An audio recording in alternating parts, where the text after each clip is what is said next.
E aí, meus amigos, estamos aqui mais uma vez, hoje para falar um pouquinho de práticas deliberadas. A gente já colocou uma série de vídeos para vocês. Como fazer um quadro melhor, como ter uma dinâmica de aula, como gerar um bom posicionamento, como ter uma boa interação com a turma. Então, agora o que a gente veio dizer é, não adianta você tentar ser bom praticando em sala de aula. Não adianta você querer ter um quadro bom apenas dando aula, ter uma boa oratória apenas dando aula. O que a gente quer é, escolha um tema primeiro para você focar naquele tema e se tornar bom. Por exemplo, me incomodava no início de carreira o meu quadro, a minha letra, os meus gráficos, os meus desenhos. O que eu fiz? Eu fui para o quadro. E sem ser ao longo de uma aula. Eu separei dias da minha semana para ficar no quadro escrevendo a letra A.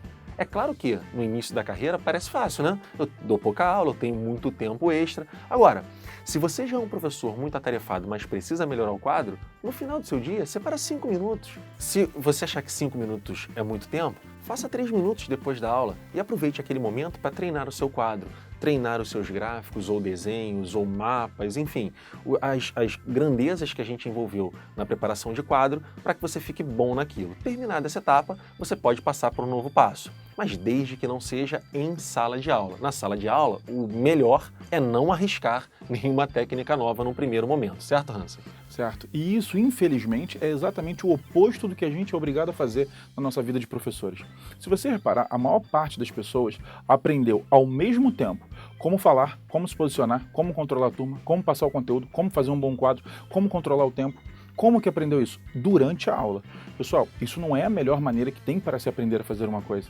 Imagina você novo, preocupado com o conteúdo que não está tão afiado, com o quadro que você ainda não testou, com um aluno que está conversando, com outro que começa, e isso tudo é impossível de você fazer de forma eficaz, é impossível de você fazer da melhor maneira possível. Uma frase que é muito legal, o Will Smith fala o seguinte, se você tiver que construir uma grande muralha, e não interessa o tamanho dela, faça tijolo por tijolo.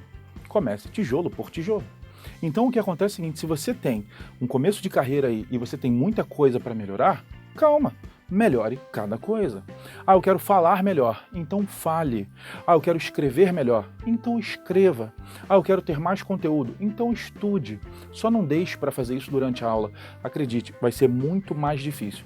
Se você estiver preparado e entrar em sala preparado, o resultado ele é claramente outro. Isso é muito comum, não só dando aula, né, Léo? Em vários casos da vida. Na verdade também a gente recomenda aqui uma leitura do livro Sem Treino, Não Se Ganha Jogo, do Doug Lemov, onde ele faz um excelente paralelo entre a sala de aula e os jogos esportivos, por exemplo, o basquete, o futebol americano. É claro que um talento é descoberto quando ele está lá jogando basquete na quadra, na rua, enfim, mas para que ele se torne um astro daquilo, ele vai ter que treinar os fundamentos básicos. Então, se ele quer ser bom arremessando de 3, amigo, 1000 cestas por dia de 3 daquela posição. Tá perfeito, dali mudou a posição de novo e assim ele vai.